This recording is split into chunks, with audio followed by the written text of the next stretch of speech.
Hi good morning all. അപ്പോൾ നമ്മളിന്ന് research design chapter 3ൻ്റെ third സെഷനിലോട്ടാണ് കിടക്കുന്നത്.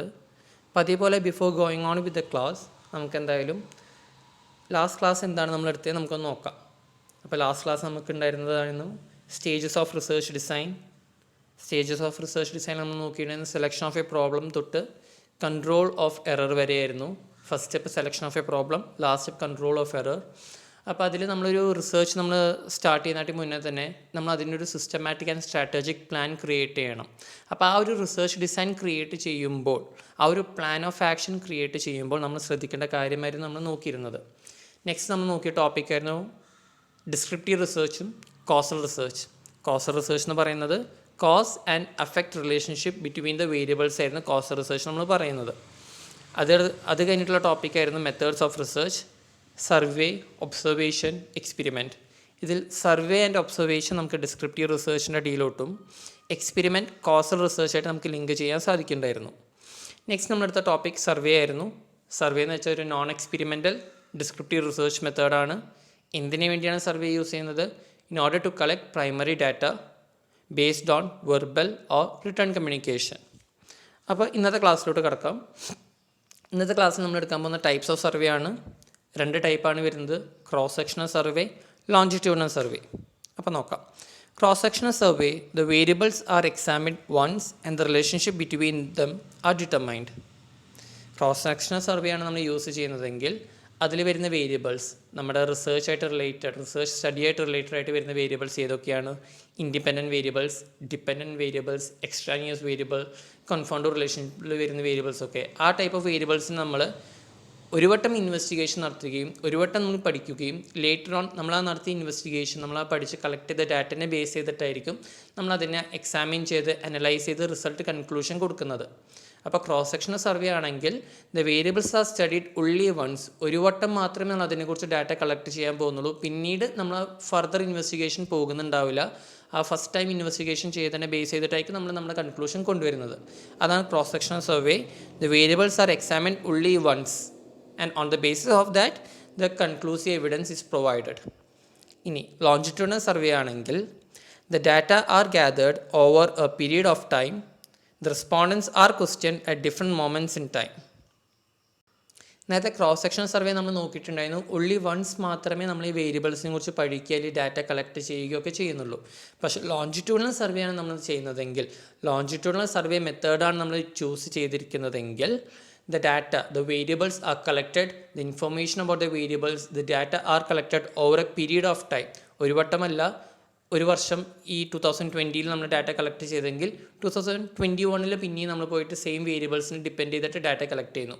2022, 2023 over a period of time ആയിരിക്കും നമ്മൾ ഇതിനെക്കുറിച്ച് ഇൻവെസ്റ്റിഗേഷൻ നടത്തുകയും റിസർച്ച് നടത്തുകയും ഈ വേരിയബിൾസിനെ കുറിച്ച് പഠിക്കുകയും നമ്മൾ ഡാറ്റ കളക്ട് ചെയ്യുകയും ചെയ്യുന്നത്. എന്തിനാണ് ലോഞ്ചിറ്റ്യൂഡിനൽ സർവേ കൊണ്ടുള്ള ഉപയോഗം അല്ലെങ്കിൽ അഡ്വാൻറ്റേജസ് ഓഫ് ലോഞ്ചിറ്റ്യൂഡിനൽ സർവേ എന്ന് ചോദിച്ചാൽ, the main objective of such survey is to examine the continuity of response and observe the changes that occur in due course. സമയം കടക്കുന്തോറും ഓരോ വേരിയബിൾസിനും ആ ഒരു ചേഞ്ചസ് നമുക്കത് പ്രകടമായിട്ട് കാണാൻ സാധിക്കും.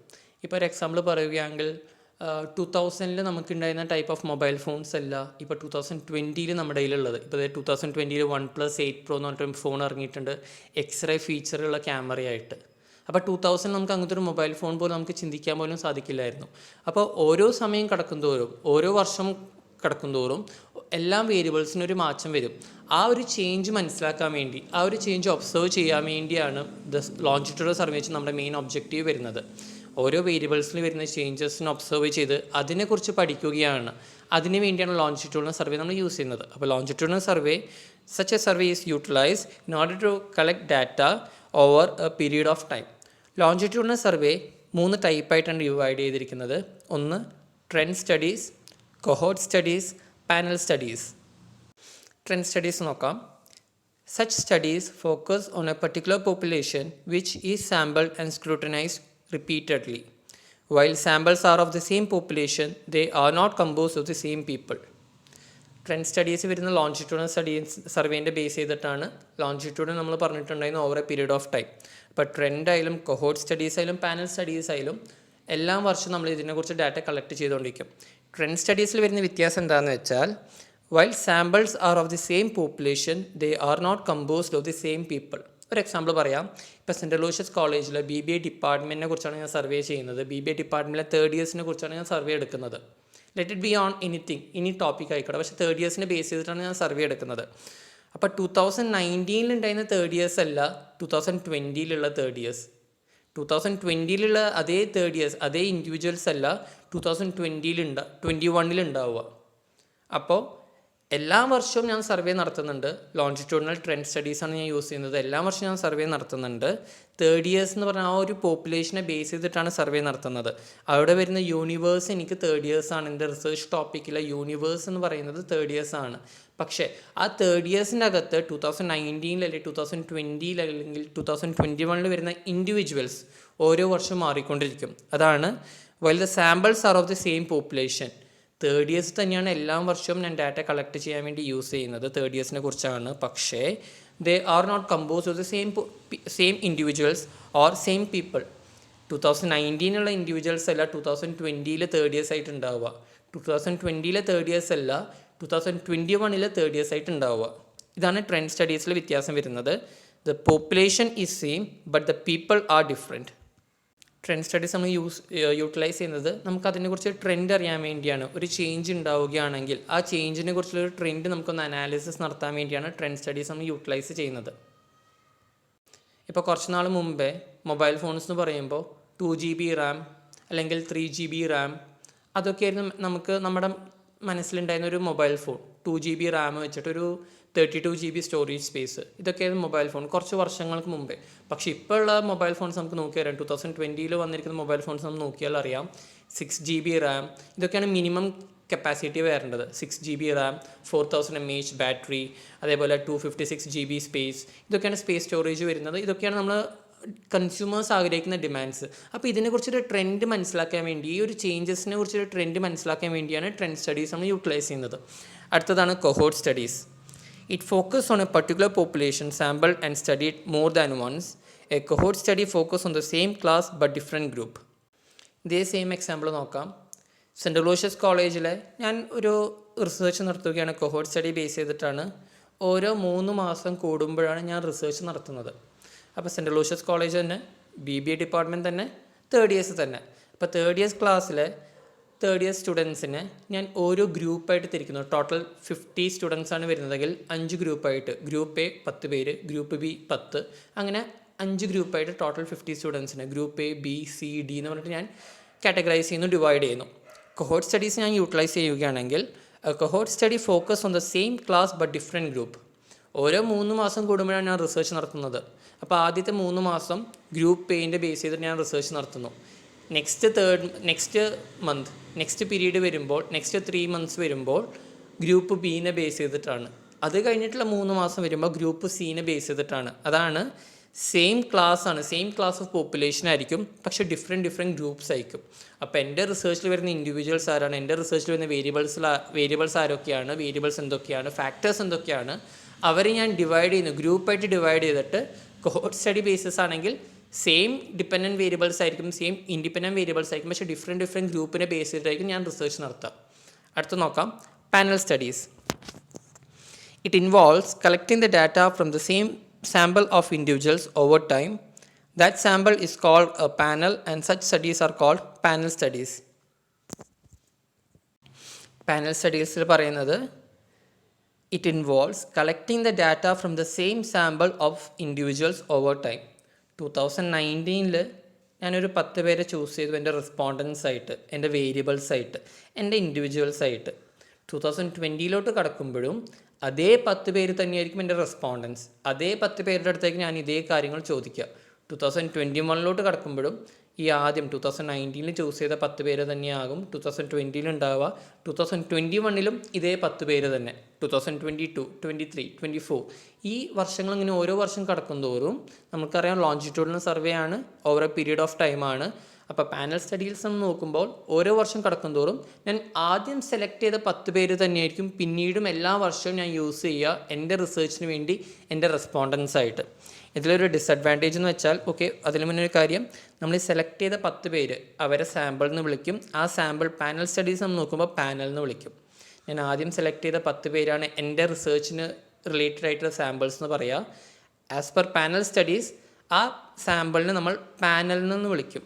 Panel PANEL.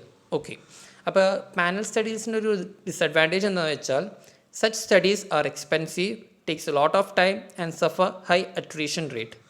Takes a lot of ടൈമും എക്സ്പെൻസീവും. അത് നമുക്ക് ലോഞ്ചിട്ടുള്ള സർവേ നമുക്ക് നോക്കിയാൽ അറിയാം, ഓവർ എ പീരീഡ് ഓഫ് ടൈമാണ്, സമയമെടുക്കും അതിനൊരു കൺക്ലൂഷൻ കൊണ്ടുവരാൻ വേണ്ടി. പാനൽ സ്റ്റഡീസിന് മാത്രമായിട്ടുള്ള പ്രത്യേകത ഡിസഡ്വാൻറ്റേജ് എന്താണെന്ന് വെച്ചാൽ and suffer a high attrition rate. Attrition rate എന്ന് പറയുന്നത് ഡ്രോപ്പ് ഔട്ടാണ്. അതായത് ഞാൻ 2019 ഒരു 10 പേരെ ചൂസ് ചെയ്തു. ആ 10 പേരോട് ഞാൻ എൻ്റെ ക്വസ്റ്റ്യൻസ് ചോദിക്കുന്നു, റിസർച്ചിന് വേണ്ടി ക്വസ്റ്റ്യൻസ് ചോദിക്കുന്നു, റെസ്പോൺസ് കളക്ട് ചെയ്യുന്നു. 2020 അതേ 10 പേരോടാണ് ഞാൻ ചോദിക്കുന്നത്. അവർ ഓക്കെ ശരി റിസർച്ചിന് വേണ്ടിയാണല്ലോ, ഓക്കെ ഞങ്ങൾ ആൻസർ തരാം. 2021 ഇതേ ക്വസ്റ്റ്യൻസ് ആയിട്ട് ഞാൻ അതേ 10 പേരോട് ചെല്ലുമ്പോൾ അവർക്ക് കുറച്ചൊരു ഇത് വരും. അതായത് ഇത് തന്നെയല്ലേ എൻ്റെ അടുത്ത് കഴിഞ്ഞ വർഷം ചോദിച്ചത്, 2019 എൻ്റെ അടുത്ത് ഇതേ കാര്യങ്ങളല്ലേ ചോദിച്ചത്, പിന്നെയും ഇദ്ദേഹം എൻ്റെ അടുത്ത് തന്നെ വരുന്നു. എന്നിരുന്നാലും നമുക്ക് റെസ്പോൺസ് കൊടുക്കാം, കുഴപ്പമില്ല. 2022 ഇതേ ആൾക്കാരുടെ അടുത്ത് ചെല്ലുമ്പോൾ മോസ്റ്റ് പ്രോബബ്ലി അവർ പറയും okay we are not willing to cooperate with you, അല്ലെങ്കിൽ we are not willing to respond to you. കാരണം ഇതേ കാര്യമായിട്ടാണ് നിങ്ങൾ കഴിഞ്ഞ വർഷം അതിന് മുന്നത്തെ വർഷമൊക്കെ എൻ്റെ അടുത്ത് വന്നത്. അപ്പോൾ അട്രീഷൻ റേറ്റ് എന്ന് പറയുന്നത് ഡ്രോപ്പ് ഔട്ട്സ് ആണ്. പാനൽ സ്റ്റഡീസിൽ വരുന്ന മെയിൻ ഡിസഡ്വാൻറ്റേജ് ആണ് ഹൈ അട്രീഷൻ റേറ്റ് ഉണ്ടാവാൻ ചാൻസസ് ഉണ്ട്. അപ്പോൾ ഇതാണ് panel studies. It involves collecting the data from the same sample of individuals over time. ലോഞ്ചിറ്റുള്ള സർവേൻ്റെ അടിയിൽ വരുന്നതാണ് ട്രെൻഡും കൊഹോട്ടും panel studies. Over a period of ടൈമാണ് നമ്മൾ റിസർച്ച് നടത്തുന്നത്. നെക്സ്റ്റ് ടോപ്പിക്കിലോട്ട് പോവാം. Methods of survey. സർവേ 2 തരത്തിൽ നമുക്ക് ചെയ്യാം, സെൻസസ് മെത്തേഡും സാമ്പിൾ സർവേ മെത്തേഡും. സെൻസസ് മെത്തേഡ് നോക്കാം. സെൻസസ് നമുക്ക് എന്തായാലും അറിയുന്നതാണ്. നമ്മുടെ വീട്ടിലോട്ട് എല്ലാ വർഷവും അല്ലെങ്കിൽ ഒരു 4 years ഗ്യാപ്പിൽ ആൾക്കാർ ഗവൺമെൻറ് ഓതറൈസ് ഇൻഡിവിജ്വൽസ് അല്ലെങ്കിൽ ആൾക്കാർ വരുന്നതായിരിക്കും സെൻസസ് എടുക്കാൻ വേണ്ടി. നമ്മുടെ വീട്ടിലെ എത്ര പേരുണ്ട്, എത്രയാണ് ഒരു വീട്ടിലെ പോപ്പുലേഷൻ, എത്രയാണ് സ്റ്റുഡൻസ്, എത്ര പേരുണ്ട്, ഏർണിംഗ് കപ്പാസിറ്റിയിൽ എത്ര പേരുണ്ട്, എബോവ് 60 years സീനിയർ സിറ്റിസൺസ് എത്ര പേരുണ്ട്, ഇതിനെക്കുറിച്ചൊരു ഡാറ്റ കളക്ട് ചെയ്യാൻ വേണ്ടി വരുന്ന ഒരു മെത്തേഡിനാണ് സെൻസസ് മെത്തേഡ്. നമുക്ക് പൊതുവെ അറിയാവുന്ന ഒരു കാര്യം നോക്കാം. Census method it involves a complete enumeration of all units of the population. Such methods help to yield correct factual data.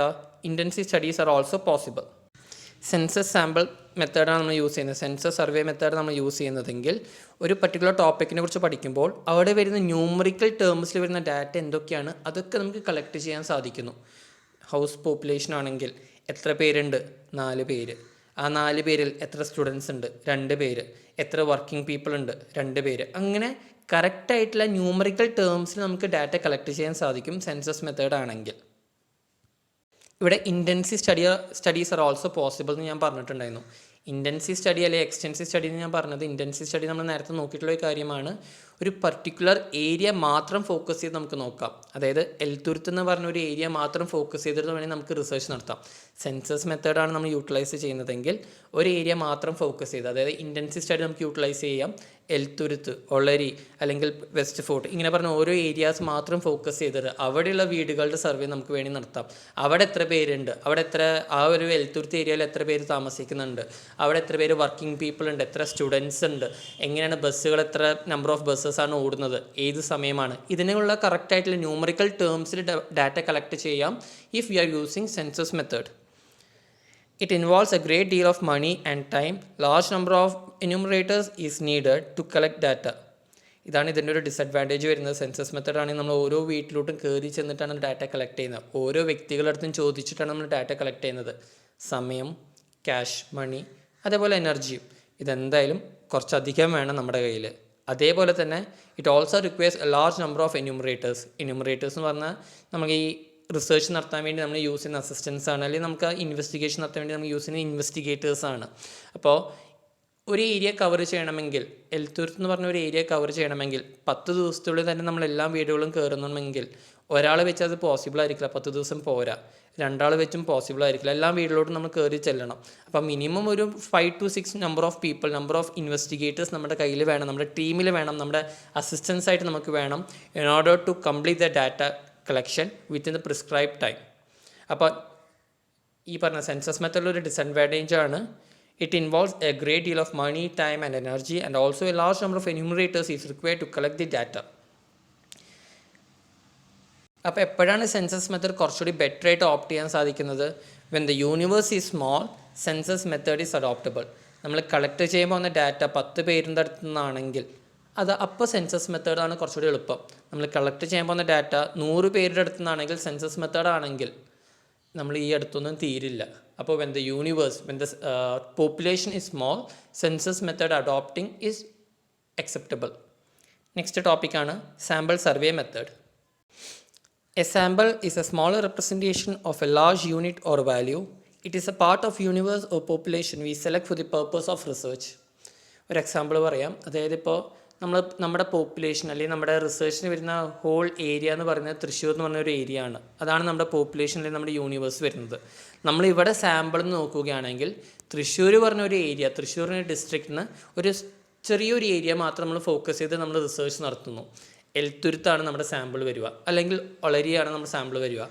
ഈ സാമ്പിളിനെ ബേസ് ചെയ്ത് നമ്മൾ റിസർച്ച് നടത്തുമ്പോൾ അതിൽ നിന്ന് കിട്ടുന്ന ഇൻഫോർമേഷൻ, അതിൽ നിന്ന് നമുക്ക് കളക്ട് ചെയ്യാൻ പറ്റുന്ന data will be a representation of the whole universe, will be a representation of Thrissur district. Thrissur ഡിസ്ട്രിക്റ്റാണ് നമ്മുടെ യൂണിവേഴ്സലി പോപ്പുലേഷൻ വരുന്നത്. അവിടെ നമ്മൾ സാമ്പിൾ സർവേ മെത്തേഡാണ് ചെയ്യുന്നത്.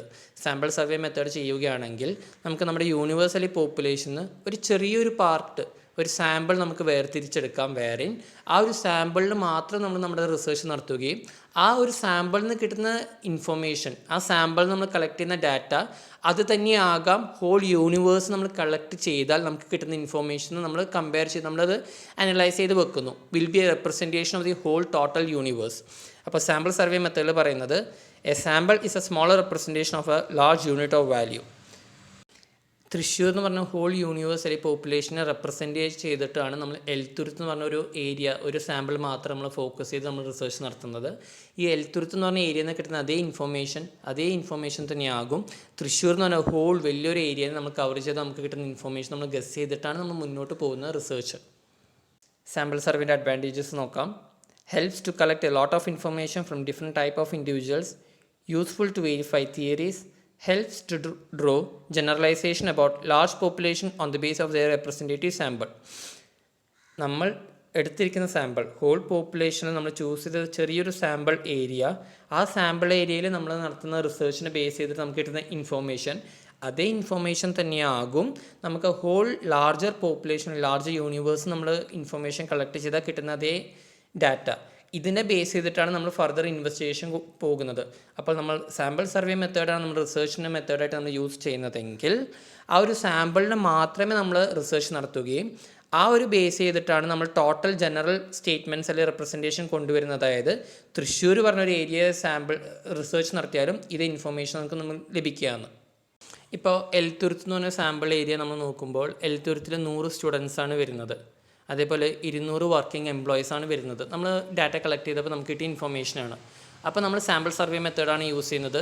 The smaller sample will be a representation of the larger unit എന്ന് പറഞ്ഞു, ലാർജർ പോപ്പുലേഷൻ എന്ന് പറഞ്ഞു. അപ്പോൾ എൽത്തുരുത്ത് എന്ന് പറഞ്ഞ ഏരിയയിൽ 100 പേരാണ് സ്റ്റുഡൻസ് എങ്കിൽ നമ്മൾ അതേ പ്രൊപ്പോർഷൻ ബേസ് ചെയ്തിട്ടായിരിക്കും നമ്മൾ പറയുന്ന ഒരു ജനറൽ സ്റ്റേറ്റ്മെൻറ്റ് നമ്മൾ പറയും. അതായത് തൃശ്ശൂർ പറഞ്ഞ ഏരിയയിൽ ഒരു 1000 സ്റ്റുഡൻസാണ് ഉണ്ടാവുക, എൽത്തുരുത്തിൽ 100 അപ്പോൾ അതിൻ്റെ പ്രൊപ്പോർഷൻ ബേസ് ചെയ്തിട്ട് തൃശ്ശൂരിൽ ഒരു 1000 അല്ലെങ്കിൽ 10000 ഒരു പ്രൊപ്പോർഷൻ നമ്മൾ പറയുന്നു. അതേപോലെ തന്നെ 200 പേരാണ് എൽത്തുരുത്തിൽ വർക്കിംഗ് എംപ്ലോയീസ് ആയിട്ട് വരുന്നത്. അതുകൊണ്ട് ആ ഒരു പ്രൊപ്പോർഷൻ വെച്ച് നമ്മൾ നോക്കുകയാണെങ്കിൽ നമുക്ക് വേണമെങ്കിൽ 20000 പേരാണ് തൃശ്ശൂരിൽ ഹോളായിട്ട് വർക്കിംഗ് എംപ്ലോയീസ് ആയിട്ട് വരുന്നത്. അപ്പോൾ ഈ ഒരു സാമ്പിളിനെ ബേസ് ചെയ്തിട്ടാണ് നമ്മൾ റിസർച്ച് നടത്താൻ പോകുന്ന യൂണിവേഴ്സിൽ വരുന്ന സാമ്പിളിനെ ബേസ് ചെയ്തിട്ടാണ് നമ്മൾ റിസർച്ച് നടത്തുകയും ആ സാമ്പിളിന് കിട്ടുന്ന ഇൻഫോർമേഷൻ ബേസ് ചെയ്തിട്ടാണ് നമ്മൾ അതിനൊരു general statement for the larger population നമ്മൾ പറയുന്നത്. So the smaller sample will be a representation of the larger universe or population. അതാണ് സാമ്പിൾ സർവേയിൽ വരുന്നത്. ഇതിൽ വരുന്ന ഡിസഡ്വാൻറ്റേജ് ആണ് feasibility of survey depends upon the willingness and cooperation of respondents and it is expensive. ഇത് sample സർവേയിൽ മാത്രമല്ല, പൊതുവേ എല്ലാം സെൻസസ് മെത്തേഡിലായാലും സർവേ മെത്തേഡിലെല്ലാം വരുന്നൊരു ഡിസഡ്വാൻറ്റേജ് ആണ്. അതായത് നമ്മൾ റിസർച്ച് ടോപ്പിക്ക് നമ്മൾ കളക്ട് ചെയ്യാൻ പോകുന്ന ക്വസ്റ്റ്യൻസിനുള്ള ആൻസേഴ്സ് അത് എത്രത്തോളം കറക്റ്റ് ആകും എന്നുള്ളത് ആ റെസ്പോണ്ടൻസ് ആരുടെ അടുത്ത് നിന്നാണ് നമ്മൾ ക്വസ്റ്റ്യൻ ചോദിക്കുന്നത് അവർ റെസ്പോണ്ട് ചെയ്യുന്ന പോലെ ഇരിക്കും. ഇഫ് നമ്മളൊരു 10 പേരുടെ അടുത്ത് ചെന്നു, ആ 10 പേരും പറയുകയാണ് ഓക്കെ ഞങ്ങൾ വില്ലിങ് അല്ല, cooperating, we are not going to cooperate with you, ഞങ്ങൾക്ക് ആൻസർ തരാൻ സൗകര്യമില്ല, അങ്ങനെ പറയുകയാണെങ്കിൽ നമ്മൾ പോയതിനൊരു അർത്ഥം ഉണ്ടാവില്ല. അപ്പോൾ അവർ തരുന്ന ഇൻഫോർമേഷൻ എന്താണ്, നമ്മുടെ റെസ്പോണ്ടൻസ് തരുന്ന ഇൻഫോർമേഷൻ എന്താണ്, അതിനെ ബേസ് ചെയ്തിട്ടാണ് നമ്മുടെ റിസർച്ചിൻ്റെ സക്സസ് ഉണ്ടാവുക. അത് സാമ്പിൾ സർവേയിൽ നിന്ന് മാത്രമല്ല സെൻസസ് മെത്തേഡിലും വരുന്നൊരു എററാണ്, ഒരു ഡിസഡ്വാൻറ്റേജ് ആണ്. So the success of the research if you are using sample survey method or census method will depend upon the respondents giving the information, respondents corporation, respondents willingness. ഇതാണ് sample survey മെത്തേഡിൽ വരുന്നത്. ഇനി survey can be fact survey, internet and email survey. പേര് തന്നെ നമുക്ക് മനസ്സിലാക്കാം. Fact survey, internet and email survey, 2 തരം survey ആണ് വരുന്നത്. ഫാക്ട് സർവേ ആണെങ്കിൽ ഇതിൽ ഒരു റിസർച്ചർ, ഒരു ഇൻവെസ്റ്റിഗേറ്റർ അദ്ദേഹം ഒരു ക്വസ്റ്റ്യനെയർ പ്രിപ്പയർ ചെയ്യുന്നു. ആ സെറ്റ് ഓഫ് ക്വസ്റ്റ്യൻസ് അദ്ദേഹത്തിൻ്റെ റെസ്പോണ്ടൻസ് ആരാണ് അവർക്ക് ഫാക്ട്സ് ആയിട്ട് അയച്ചു കൊടുക്കുന്നു. അതിനുള്ള ആൻസർ ആ റെസ്പോണ്ടൻസ് തിരിച്ച് റിസർച്ചറിന് അയച്ചു കൊടുക്കുന്നു ഫാക്ട്സിലൂടെ. അപ്പോൾ നേരിട്ട് ചെന്ന് മീറ്റ് ചെയ്യേണ്ട ആവശ്യം വരുന്നില്ല ഇവിടെ ഫാക്ട് സർവേ മെത്തേഡ് നമ്മൾ യൂസ് ചെയ്യുന്നതെങ്കിൽ. എല്ലാം ഫാക്ട്സിലൂടെ അവരുടെ ഫോൺ നമ്പറിലൂടെ ടെക്സ്റ്റ് ചെയ്യുന്നു, ആ റെസ്പോണ്ടൻസിന് റിസീവ് ചെയ്യുന്നു, റെസ്പോണ്ടൻസ് അവരുടെ ആൻസർ തിരിച്ച് റിസർച്ചറിന് അയച്ചു കൊടുക്കുന്നു ഫാക്ട്സിലൂടെ തന്നെ. ഇൻ്റർനെറ്റ് ഇമെയിൽ സർവേ ആണെങ്കിൽ ഫാക്ട്സിന് പകരം ഇവിടെ ഇമെയിൽ യൂസ് ചെയ്യുന്നു. റിസർച്ചർ ആ റെസ്പോണ്ടൻസ് ആരാണ് അവരുടെ ഇമെയിലോട്ട് അവരുടെ ഇമെയിൽ ഐ ഡിയിലോട്ട് ഈ പറഞ്ഞ സെറ്റ് ഓഫ് ക്വസ്റ്റ്യൻസ് അയച്ചു കൊടുക്കുന്നു, സെൻഡ് ചെയ്യുന്നു. റെസ്പോണ്ടൻസ് അത് റിസീവ് ചെയ്തിട്ട് ആൻസർ ഫില്ല് ചെയ്യുന്നു, തിരിച്ച് റിസർച്ചറിന് റിപ്ലൈ കൊടുക്കുന്നു ഇമെയിലൂടെ തന്നെ. ഇതാണ് ഫാക്ട് സർവേ, അതേപോലെ ഇൻ്റർനെറ്റ് ആൻഡ് ഇമെയിൽ സർവേ എന്ന് പറയുന്നത്. നമുക്ക് ഈ ഒരു 2 മെത്തേഡാണെങ്കിൽ ഡയറക്റ്റ് ഈ പറഞ്ഞ റെസ്പോണ്ടൻസിനെ പോയി മീറ്റ് ചെയ്യേണ്ട ആവശ്യമില്ല. അവരുടെ ഇമെയിൽ ഐ ഡി അല്ലെങ്കിൽ ഫാക്സ് നമ്പർ ഉണ്ടായാൽ മാത്രം മതി. നമുക്ക് നമ്മുടെ വീട്ടിലിരുന്നിട്ട് തന്നെ റിസർച്ച് നടത്താം, ഇൻഫർമേഷൻ കളക്ട് ചെയ്യാം. പക്ഷേ ഇതിലൊരു ഡിസഡ്വാൻറ്റേജ് എന്താണെന്ന് വെച്ചാൽ ഇവിടെ ഫാക്സ് ആയാലും ഇമെയിൽ സർവേ ആയാലും റെസ്പോണ്ടൻസ് റെസ്പോണ്ട് ചെയ്യാൻ it will take more time. കാരണം അവരിത് ആദ്യം റിസീവ് ചെയ്തോ ഇല്ലയോ നമുക്കറിയില്ല. ആദ്യം റിസീവ് ചെയ്യണം, പിന്നീട് അത് ടൈപ്പ് ചെയ്തിട്ട് തിരിച്ച് അവർ അയക്കണം. So it will take a lot of time. So time consuming ആണ് ഈ പറഞ്ഞ ഫാക്ട് സർവേ ആയാലും ഇമെയിൽ സർവേ ആയാലും. എനിവേ സർവേ എന്ന് പറയുമ്പോൾ 2 തരത്തിലാണ് നമുക്ക് കാറ്റഗറൈസ് ചെയ്യാൻ സാധിക്കുന്നത്. നെക്സ്റ്റ് ടോപ്പിക്കാണ് എക്സ്പെരിമെൻറ്റ്. അപ്പോൾ നമ്മൾ നോക്കിയിരുന്നത് സർവേ, ഒബ്സർവേഷൻ, എക്സ്പെരിമെൻറ്റ്. ഇതാണ് മെത്തേഡ്സ് ഓഫ് റിസർച്ച് നമ്മൾ നോക്കിയിട്ടുണ്ടായിരുന്നു. സർവേ ആൻഡ് ഒബ്സർവേഷൻ വരുന്നത് ഡിസ്ക്രിപ്റ്റീവ് റിസർച്ചിൻ്റെ ഇടയിലും എക്സ്പെരിമെൻറ്റ് വരുന്നത് കോസൽ റിസർച്ചിൻ്റെ ഇടയിലും. കോസ് ആൻഡ് എഫക്റ്റ് റിലേഷൻഷിപ്പ് കണ്ടുപിടിക്കുന്നതാണ് കോസൽ റിസർച്ച് എന്ന് പറയുന്നത്. എക്സ്പെരിമെൻറ്റ് കോസൽ റിസർച്ചിൻ്റെ ഇടയിലാണ് വരുന്നത്. അപ്പോൾ എക്സ്പെരിമെൻറ്റ് നോക്കാം. Experiment is a process of manipulating one or more independent variables and measuring their effect on one or more dependent variables. അപ്പോൾ വേരിയബിൾസ് നമ്മൾ നോക്കിയിട്ടുണ്ടായിരുന്നു, independent variable, dependent variable. Cause റിസർച്ചിൽ പറഞ്ഞ അതേ കാര്യം തന്നെയാണ് എക്സ്പെരിമെൻറ്റ് റിസർച്ചിൽ നമുക്ക് പറയാനുള്ളത്. ഇവിടെ പറഞ്ഞ ഇൻഡിപെൻഡൻറ്റ് വേരിയബിൾസ് ആരൊക്കെയാണ്, അവരിൽ നമ്മളൊരു ചേഞ്ചസ് കൊണ്ടുവരുന്നു, അവരിൽ നമ്മളൊരു മോഡിഫിക്കേഷൻ കൊണ്ടുവരുന്നു. ആ മോഡിഫിക്കേഷൻ കൊണ്ടുവന്ന് ആ ചേഞ്ചസ് കൊണ്ടുവന്നതിൻ്റെ എഫക്റ്റ് നമുക്ക് കാണാൻ സാധിക്കുന്ന ഡിപെൻഡൻറ്റ് വേരിയബിൾസിലായിരിക്കും. ഒരു എക്സാമ്പിളിലൂടെ പറയാം. Sale of a product by changing the design or packaging or advertisements. ഇവിടെ വരുന്ന ഇൻഡിപെൻഡൻറ്റ് വേരിയബിൾസ് എന്ന് പറയുന്നത് ഒരു പ്രൊഡക്റ്റിൻ്റെ സെയിൽ വാല്യൂസ് ആണ്, അല്ലെങ്കിൽ പ്രൊഡക്റ്റിൻ്റെ സെയിൽ നമ്പേഴ്സാണ്. ഒരു ഓർഗനൈസേഷനിൽ പ്രൊഡ്യൂസ് ചെയ്യുന്ന പ്രൊഡക്ട്സിൻ്റെ സെയിൽ നമ്പേഴ്സാണ് ഇവിടെ വരുന്ന ഇൻഡിപെൻഡൻറ്റ് വേരിയബിൾസ്. ഓക്കെ, അപ്പോൾ നമ്മൾ ചെയ്യാൻ പോകുന്നത് ഈ പറയുന്ന ഡിസൈൻ അല്ലെങ്കിൽ ഈ പറഞ്ഞ പാക്കേജിങ് ഓഫ് ദ പ്രൊഡക്റ്റ് അല്ലെങ്കിൽ ആ പ്രൊഡക്റ്റിനെ ഡിസ്ക്രൈബ് ചെയ്യുന്ന അഡ്വർടൈസ്മെൻറ്റ്സ് എന്തൊക്കെയാണ്, അതിൽ നമ്മളൊരു ചേഞ്ചസ് കൊണ്ടുവരുന്നു. ആ ഒരു വേരിയബിൾസിൽ ഡിസൈൻ അല്ലെങ്കിൽ പാക്കേജിങ്ങിൽ അല്ലെങ്കിൽ അഡ്വർടൈസ്മെൻറ്റിൽ നമ്മളൊരു ചേഞ്ചസ് അല്ലെങ്കിൽ മോഡിഫിക്കേഷൻ കൊണ്ടുവരികയും ലേറ്റർ ഓൺ ആ കൊണ്ടുവന്ന മോഡിഫിക്കേഷൻ കാരണം നമുക്ക് എന്തെങ്കിലും ഇൻക്രീസ് ഉണ്ടായിട്ടുണ്ടോ അല്ലെങ്കിൽ എന്തെങ്കിലും ചേഞ്ച് ഉണ്ടായിട്ടുണ്ടോ സെയിൽ ഓഫ് പ്രൊഡക്റ്റിൽ. ഇതാണ് നമ്മളിവിടെ നോക്കുന്നത് എക്സ്പെരിമെൻറ്റിലൂടെ. എക്സ്പെരിമെൻ്റ് എന്ന് പറയുമ്പോൾ A process of manipulating or modifying or changing one or more independent variables and measuring their effect on one or more dependent variables. അപ്പോൾ ഇവിടെ കോസ് ആൻഡ് എഫക്റ്റ് റിലേഷൻഷിപ്പാണ്. നമ്മുടെ റിസർച്ച് ടോപ്പിക്കായിട്ട് റിലേറ്റഡ് ആയിട്ടുള്ള വേരിയബിൾസ് എന്തൊക്കെയാണ്, ഫാക്ടേഴ്സ് എന്തൊക്കെയാണ്, ആ ഒരു ഫാക്ടേഴ്സിൽ വരുന്ന വേരിയബിൾസിൽ നമ്മളൊരു ചേഞ്ച് കൊണ്ടുവരികയും അല്ലെങ്കിൽ ഒരു മോഡിഫിക്കേഷൻ കൊണ്ടുവരികയും അതിൻ്റെ എഫക്റ്റ് പിന്നീട് വേറൊരു വേരിയബിൾ നമുക്കത് കാണാൻ സാധിക്കുകയും ചെയ്യുന്നു. ഇതിനാണ് എക്സ്പെരിമെൻറ്റ് നമ്മൾ പറയുന്നത്. ഇപ്പോൾ സെയിൽ ഓഫ് പ്രൊഡക്റ്റിലാണെങ്കിൽ നമ്മൾ ആ പ്രൊഡക്റ്റിൻ്റെ അഡ്വർടൈസ്മെൻറ്റിൽ കുറച്ചുകൂടി ബെറ്റർ ആയിട്ട് നമ്മൾ അഡ്വർടൈസ്മെൻറ്റ് പ്രൊവൈഡ് ചെയ്യുന്നു. വൈഡ് മീഡിയ, ടെലിവിഷനിലൂടെ, ഇൻ്റർനെറ്റിലൂടെ ഒക്കെ നമ്മൾ അഡ്വർടൈസ്മെൻറ്റ് പ്രൊവൈഡ് ചെയ്യുകയാണ് ഒരു കമ്പനി. അങ്ങനത്തെ ഒരു മെത്തേഡ് യൂട്ടിലൈസ് ചെയ്ത് കഴിയുമ്പോൾ അഡ്വർടൈസ്മെൻറ്റിൽ കൊണ്ടുവന്ന ചേഞ്ച് കൊണ്ട്, മോഡിഫിക്കേഷൻ കൊണ്ട്, അതിൽ വരുന്ന മാനിപ്പുലേഷൻ കൊണ്ട് എന്തെങ്കിലും വേറൊരു എഫക്റ്റ്, എന്തെങ്കിലും ഒരു ചേഞ്ച് നമ്മുടെ സെയിൽ ഓഫ് പ്രൊഡക്റ്റിൽ ഉണ്ടായിട്ടുണ്ടോ, സെയിൽ ഓഫ് പ്രൊഡക്റ്റ് ഇൻക്രീസ് ആയിട്ടുണ്ടോ എന്നിവ നോക്കുകയാണ് എക്സ്പെരിമെൻറ്റിലൂടെ. Under this there is a control group and an experimentation group. The group receiving the treatment is called experimental group and the other group is called control group. അപ്പോൾ എക്സ്പെരിമെൻറ്റിൽ വരുന്ന variables നമുക്ക് രണ്ടായിട്ട് categorise ചെയ്യാം, control ഗ്രൂപ്പും experimentation ഗ്രൂപ്പും. ഏത് ഗ്രൂപ്പിനാണ്, ഏത് വേരിയബിൾസിനാണ്, ഏത് ഫാക്ടേഴ്സിനാണ് ഈ പറഞ്ഞ ചേഞ്ച് അല്ലെങ്കിൽ മോഡിഫിക്കേഷൻ കൊണ്ടുവരുന്നത് അതിനെ എക്സ്പെരിമെൻറ്റേഷൻ ഗ്രൂപ്പിന് കാറ്റഗറൈസ് ചെയ്യുകയും ഏത് വേരിയബിൾസിലാണ് ഈ കൊണ്ടുവന്ന എക്സ്പെരിമെൻ്റ് അല്ലെങ്കിൽ മോഡിഫിക്കേഷൻ കൊണ്ട് ചേഞ്ചസ് കാണാൻ സാധിക്കുന്നത് അതിനെ കൺട്രോൾ ഗ്രൂപ്പ് എന്ന് പറയുകയും ചെയ്യുന്നു. അപ്പോൾ നേരത്തെ പറഞ്ഞ എക്സാമ്പിൾ നോക്കുകയാണെങ്കിൽ അവിടെ വരുന്ന വേരിയബിൾസ് ഡിസൈൻ, പാക്കേജിങ്, അഡ്വർടൈസ്മെൻറ്റ്സ്, ഇതൊക്കെയാണ് നമുക്ക് അവിടെ വരുന്ന എക്സ്പെരിമെൻറ്റേഷൻ ഗ്രൂപ്പ്. അവിടെ നിന്നാണ് നമ്മൾ ചേഞ്ചസ് കൊണ്ടുവരുന്നത്. അതിൻ്റെ എഫക്റ്റ് കാണാൻ സാധിക്കുന്നത് സെയിൽ ഓഫ് പ്രൊഡക്റ്റിലാണ്. അപ്പോൾ സെയിൽ ഓഫ് പ്രൊഡക്റ്റ് ആയിരിക്കും നമ്മുടെ പറയുന്ന കൺട്രോൾ ഗ്രൂപ്പ്. എക്സ്പെരിമെൻറ്റേഷൻ്റെ ലിമിറ്റേഷൻ വരുന്നതാണ് The scope of experimentation with human beings is limited and cannot be used to determine the opinions and motives of individuals. നമ്മളൊരു ചേഞ്ചിൽ മോഡിഫിക്കേഷൻ കൊണ്ടുവരികയാണെങ്കിൽ ഡയറക്റ്റ് നമുക്ക് ഒരിക്കലും ഒരു human ബീയിൻ്റെ മുകളിൽ നമുക്കത് പരീക്ഷിക്കാൻ സാധിക്കില്ല. ലൈവ് എക്സാമ്പിൾ പറയും, ഇപ്പോൾ നമ്മുടെ കോവിഡ് കേസസ് ആണ്. അതിന് ഓരോ രാജ്യങ്ങളിലും ആൻറ്റി വാക്സിൻ കണ്ടുപിടിച്ചുകൊണ്ടിരിക്കുന്നുണ്ട്. പക്ഷേ അത് മാർക്കറ്റിലോട്ട് എത്താൻ വേണ്ടി ആൾക്കാർക്ക്, ഇൻഡിവിജ്വൽസിന് അത് വാങ്ങിക്കാൻ, ആ പറയുന്ന ആൻറ്റി വാക്സിൻ ടാബ്ലറ്റ്സ് വാങ്ങിക്കണമെങ്കിൽ it will take a lot of time. കാരണം ഈ ഒരു പറയുന്ന വൈറസിന് വേണ്ടിയുള്ള ആൻറ്റി വാക്സിൻ കണ്ടുപിടിക്കുകയും അത് ഓരോ ആനിമൽസിലേക്കും, ഏതൊരു ലബോറട്ടറി ചെന്നാലും ഏതൊരു വാക്സിൻ കണ്ടുപിടിക്കുന്ന സ്ഥലത്ത് നമ്മൾ ചെന്നാലും ഡയറക്റ്റായിട്ട് നമ്മളത് ഹ്യൂമൻ ബീങ്സിൽ ടെസ്റ്റ് ചെയ്യില്ല. അത് ആ ആൻറ്റി വാക്സിൻ ഈ പറഞ്ഞ വൈറസിനെ നമുക്ക് മറികടക്കാൻ സാധിക്കുമോ എന്നുള്ള മരുന്ന് കണ്ടുപിടിക്കുകയും ലേറ്റർ ഓൺ അത് ആദ്യം ടെസ്റ്റ് ചെയ്യാൻ പോകുന്നത് വല്ല ആനിമൽസിന് മുകളിലായിരിക്കും. അത് സക്സസ്ഫുൾ ആണെങ്കിൽ മാത്രമേ പതുക്കെ ഹ്യൂമൻ ബീങ്സിലോട്ട് ആ ഒരു ടെസ്റ്റ് കൊണ്ടുപോകത്തുള്ളൂ. അപ്പോൾ it will take a lot of time. ഓരോ രാജ്യങ്ങളും ആൻറ്റി വാക്സിൻ കണ്ടുപിടിച്ചുകൊണ്ടിരിക്കുന്നുണ്ട്. പക്ഷേ അതാദ്യം ഓരോ ആനിമൽസിന് മുകളിലാണ് പരീക്ഷണം നടത്തുക. അത് സക്സസ്ഫുൾ ആവുകയാണെങ്കിൽ മാത്രമേ ഹ്യൂമൻ ബീങ്സിലോട്ട് ടെസ്റ്റ് കൊണ്ടുപോവുകയും ലേറ്റർ ഓൺ മാർക്കറ്റിലോട്ട് നമുക്ക് അവൈലബിൾ ആവുകയും ചെയ്യുള്ളൂ ആ ഒരു മരുന്ന്. അപ്പോൾ it will take a lot of time. അപ്പോൾ എക്സ്പെരിമെൻറ്റേഷനിൽ വരുന്നൊരു മെയിൻ ഡിസഡ്വാൻറ്റേജ് ആണ് the scope of experimentation with human beings is very much limited. Totally limited ആണ്. നമുക്കതിൽ ടെസ്റ്റ് നടത്തി സക്സസ്ഫുൾ ആവുമെങ്കിൽ മാത്രമേ നമുക്കത് ഹ്യൂമൻ ബീങ്സിലോട്ട് കൊണ്ടുവരാൻ സാധിക്കുള്ളൂ.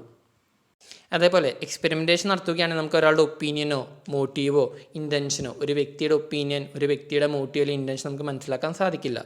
നേരെ മറിച്ച് നമ്മൾ സർവേ മെത്തേഡാണെങ്കിൽ, അല്ലെങ്കിൽ സെൻസസ് മെത്തേഡാണെങ്കിൽ, അല്ലെങ്കിൽ ഒബ്സർവേഷൻ മെത്തേഡാണ് യൂസ് ചെയ്യുന്നതെങ്കിൽ നമുക്ക് കൃത്യമായിട്ട് ഒരു വ്യക്തിയുടെ ഇൻറ്റൻഷൻ എന്താണ്, ഒരു വ്യക്തിയുടെ അഭിപ്രായം എന്താണ്, നമുക്ക് കറക്റ്റായിട്ട് വ്യക്തമായിട്ട് നമുക്ക് മനസ്സിലാക്കാൻ സാധിക്കും. ഒരാൾ നമ്മൾ ഒബ്സർവ് ചെയ്തുകൊണ്ടിരിക്കുക, അദ്ദേഹം ചെയ്യുന്ന ഒരു റുട്ടീൻ പാറ്റേൺ ഓഫ് ആക്ടിവിറ്റീസ് ഉണ്ടാവും, അത് നമുക്ക് മനസ്സിലാക്കാൻ സാധിക്കും. പക്ഷേ എക്സ്പെരിമെൻറ്റേഷൻ ആണെങ്കിൽ നമുക്കൊരു വ്യക്തിയുടെ ഒപ്പീനിയൻ, മോട്ടീവ്, ഇൻറ്റൻഷൻ, ആളുടെ റുട്ടീൻ ആക്ടിവിറ്റീസ് എന്തൊക്കെ നമുക്ക് മനസ്സിലാക്കാൻ സാധിക്കില്ല. അത് വേറൊരു ഡിസഡ്വാൻറ്റേജ് ആണ് ഈ പറഞ്ഞ എക്സ്പെരിമെൻറ്റേഷൻ്റെ. ഇനി വേരിയബിൾസ് ഇൻ എക്സ്പെരിമെൻറ്റ് നമ്മൾ നേരത്തെ നോക്കിയ നമുക്കറിയുന്ന കാര്യം തന്നെ, independent, dependent, extraneous variable. Extraneous variable നേരത്തെ നമ്മൾ നോക്കിയിട്ടുണ്ടായിരുന്നു. നമ്മുടെ എക്സ്ട്രാനിയസ് വേരിയബിൾ എന്ന് പറയുന്നത് these are the independent variables which are not related for the study but at the same time it affects the dependent variable. നമ്മുടെ റിസർച്ച് ടോപ്പിക്കായിട്ട് related ആയിരിക്കില്ല, research ടോപ്പിക്കിൽ ആവശ്യമുള്ള വേരിയബിൾ ആയിരിക്കില്ല ഈ പറഞ്ഞ എക്സ്ട്രാനിയസ് വേരിയബിൾ. പക്ഷേ എന്നിരുന്നാലും it will have a silent effect upon the dependent variables, silent effect upon our research. ഇപ്പോൾ ഒരു എക്സാമ്പിൾ നമുക്ക് നോക്കാം എക്സ്ട്രാനിയസ് വേരിയബിളിൻ്റെ. ഇപ്പോൾ നമ്മൾ നടത്തുന്ന റിസർച്ചാണ് ക്രോപ്പിനെ കുറിച്ചാണ്, ഒരു ക്രോപ്പ് ഹാർവെസ്റ്റിങ്ങിനെ കുറിച്ചാണ്. അവിടെ വരുന്ന വേരിയബിൾസ് ആയിരിക്കും ക്രോപ്സും ഫെർട്ടിലൈസേഴ്സും ഒക്കെ. ഫെർട്ടിലൈസേഴ്സിൽ നമ്മൾ ഓരോ ഫെർട്ടിലൈസർ യൂസ് ചെയ്യുമ്പോൾ കുറച്ചുകൂടി മോഡിഫിക്കേഷൻ കൊണ്ടുവരുന്നു, കുറച്ചുകൂടി ഹയർ ഡിഗ്രി ആസിഡ് ലെവൽ കൊണ്ടുവരുന്ന ഫെർട്ടിലൈസറായിരിക്കും നമ്മൾ യൂസ് ചെയ്യുന്നത്. അതിൻ്റെ എഫക്റ്റ് എന്തെങ്കിലും ക്രോപ്പിൽ ഉണ്ടാകുന്നത് അത് നമ്മൾ നോക്കിക്കൊണ്ടിരിക്കുകയാണ് റിസർച്ചിലൂടെ. ഇവിടെ വരുന്ന എക്സ്ട്രാനിയസ് വേരിയബിൾസ് എന്ന് പറയുന്നത് വെതർ കണ്ടീഷനാണ്. ഇപ്പോൾ ചില ദിവസങ്ങൾ നല്ല വെയിലുണ്ടാവും, കുഴപ്പമില്ല, നമുക്ക് നമ്മുടെ climate condition for our crop fertilization better ആയിരിക്കും. പക്ഷേ ദർ ഹാസ് ബീൻ സിറ്റുവേഷൻ വേറെ ഈ വെയിലുള്ള സമയം പെട്ടെന്ന് രാത്രി ആകുമ്പോൾ നല്ലൊരു മഴ പെയ്യുന്നു, റെയിനി സിറ്റുവേഷൻ വരും, നല്ലൊരു മഴ പെയ്യുന്നു, ആ ക്രോപ്പ് മൊത്തം നശിച്ചു പോകുന്നു. അപ്പോൾ ഇവിടെ വരുമ്പോൾ ക്രോപ്പും ഫെർട്ടിലൈസേഴ്സാണ് നമ്മുടെ മെയിൻ വേരിയബിൾസ്, ഡിപ്പെൻഡൻറ്റും ഇൻഡിപെൻഡൻറ്റ് വേരിയബിൾസ് വരുന്നതെങ്കിലും അവിടെ സൈലൻറ്റ് എക്സ്ട്രാനിയസ് വേരിയബിൾ എന്ന് പറയുന്നത് വെതർ കണ്ടീഷനാണ്. Therefore weather condition also has a silent effect upon our research.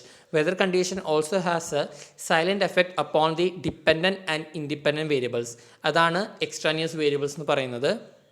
These are the independent variables which are not related for a study but has a effect upon the dependent variables has A relationship with the dependent variables. ഇതാണ് extraneous variables എന്ന് പറയുന്നത്. ഇനി അടുത്ത് നോക്കാൻ types of experiment ആണ് laboratory experiment, field experiment. നിങ്ങൾക്ക് തന്നെ മനസ്സിലാക്കാൻ സാധിക്കുന്നതാണ് ലബോറട്ടറി എക്സ്പെരിമെൻ്റ് എന്ന് പറയുമ്പോൾ നമ്മളൊരു ലബോറട്ടറി ഒരു ലാബിൽ ഇരുന്നിട്ടാണ് നമ്മൾ അതിൻ്റെ എക്സ്പെരിമെൻറ്റേഷൻ അല്ലെങ്കിൽ മോഡിഫിക്കേഷൻ നമ്മൾ ചേഞ്ചസ് കൊണ്ടുവരുന്ന മാനിപ്പുലേഷൻ കൊണ്ടുവരുന്ന വേരിയബിൾസിലൊക്കെ മെയിനായിട്ട് യൂസ് ചെയ്യുന്നത് മരുന്ന് കണ്ടുപിടിക്കാൻ വേണ്ടി ഓരോ വാക്സിൻ ഓരോ വൈറസിന് എഗെയിൻസ്റ്റ് ആയിട്ടുള്ള മെഡിസിൻ കണ്ടുപിടിക്കാൻ വേണ്ടിയാണ് വാക്സിൻ കണ്ടുപിടിക്കാൻ വേണ്ടിയാണ് ഈ പറഞ്ഞ ലബോറട്ടറി എക്സ്പെരിമെൻറ്റ്സ് നമ്മൾ യൂസ് ചെയ്യുന്നത്. ഫീൽഡ് എക്സ്പെരിമെൻ്റ് ആണെങ്കിൽ നമ്മൾ മാർക്കറ്റിലോട്ട് ചെന്നിട്ടാണ് നമ്മൾ ഫീൽഡ് എക്സ്പെരിമെൻറ്റ് നമ്മൾ നടത്തുന്നത്. നേരത്തെ പറഞ്ഞ എക്സാമ്പിൾ, അതായത് ഒരു പ്രൊഡക്റ്റിൻ്റെ സെയിൽ എഫക്റ്റ് ചെയ്യുന്നുണ്ടോ അവരുടെ ഈ പറയുന്ന ഡിസൈൻ അല്ലെങ്കിൽ പാക്കേജിങ്ങിൽ അഡ്വർടൈസ്മെൻറ്റിൽ ചേഞ്ച് കൊണ്ടുവരുമ്പോൾ ആ ടൈപ്പ് ഓഫ് എക്സ്പെരിമെൻറ്റ് നമുക്ക് ഫീൽഡ് എക്സ്പെരിമെൻ്റ് ആയിട്ട് നമുക്ക് നോക്കാം. അതായത് കൺസ്യൂമേഴ്സിനെ മാർക്കറ്റിലോട്ട് ഇറങ്ങിയിട്ടാണ് നമുക്ക് കൺസ്യൂമേഴ്സിൻ്റെ ഡിമാൻഡ് മനസ്സിലാക്കുകയും ഈ കൊണ്ടുവരുന്ന ചേഞ്ച് കൊണ്ട് എന്തെങ്കിലും ഇൻക്രീസ് ആയോ ഇല്ലയോ നമുക്ക് മനസ്സിലാക്കാൻ സാധിക്കുന്നത്. അപ്പോൾ ഈ കൊണ്ടുവരുന്ന ചേഞ്ച് ഡിസൈനിൽ അല്ലെങ്കിൽ പാക്കേജിങ്ങിൽ അല്ലെങ്കിൽ അഡ്വർടൈസ്മെൻറ്റ് കൊണ്ടുവരുന്ന ചേഞ്ച് കൊണ്ട് കൺസ്യൂമേഴ്സിൻ്റെ സെയിൽ അല്ലെങ്കിൽ ഓർഗനൈസേഷൻ്റെ സെയിൽ കൺസ്യൂമേഴ്സിൻ്റെ ഡിമാൻഡ് എന്തെങ്കിലും ഇൻക്രീസ് ആയിട്ടുണ്ടോ, ഓർഗനൈസേഷൻ്റെ സെയിൽ എന്തെങ്കിലും ഇൻക്രീസ് ആയിട്ടുണ്ടോ എന്നിവ നമ്മൾ മനസ്സിലാക്കുന്നത്. അപ്പോൾ ലബോറട്ടറി എക്സ്പെരിമെൻറ്റും ഫീൽഡ് എക്സ്പെരിമെൻ്റാണ് ടൈപ്സ് ഓഫ് എക്സ്പെരിമെൻറ്റിൽ വരുന്നത്. അപ്പോൾ ഇതോടെ നമ്മൾ ഇന്നത്തെ ക്ലാസ് വൈൻഡപ്പ് ചെയ്യുകയാണ്. Thank you all.